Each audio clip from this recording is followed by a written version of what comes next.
പ്രാർത്ഥന. തളർന്നു കിടക്കുന്ന, നിരാശപ്പെട്ടിരിക്കുന്ന, ഇനി ഒരു രക്ഷയില്ലെന്ന് പറയുന്ന മനുഷ്യൻ്റെ അവസാനത്തെ പിടിവള്ളിയാണ് പ്രാർത്ഥന.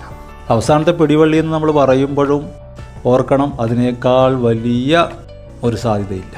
യേശു കർത്താവ് ദൈവപുത്രനായിരിക്കെ തൻ്റെ ഐഹിക ജീവകാലത്ത് ഉറച്ച നിലവിളിയോടും കണ്ണുനീരോടും കൂടി അഭയയാചന കഴിച്ചു.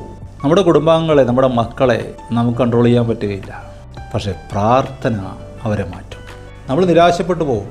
നമ്മൾ പൊന്നുപോലെ വളർത്തിക്കൊണ്ടുവരുന്നവർ മറ്റുള്ളവരെ നന്നാകണമെന്ന് ആഗ്രഹിച്ച് നമ്മൾ പ്രബോധിപ്പിക്കുമ്പോൾ അവർ വഴിമാറിപ്പോയാൽ നമ്മൾ എത്ര വിഷമിക്കും.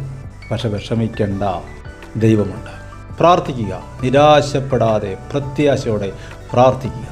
ദൈവം എല്ലാം നേരെയാക്കും. യാക്കോബ് കണ്ട കോവണി പോലെ സ്വർഗത്തെയും ഭൂമിയെയും കണക്റ്റ് ചെയ്യും പ്രാർത്ഥന. ദൈവദൂതന്മാർ അതിൽ കൂടി ഇറങ്ങുകയും കയറുകയും ചെയ്യും.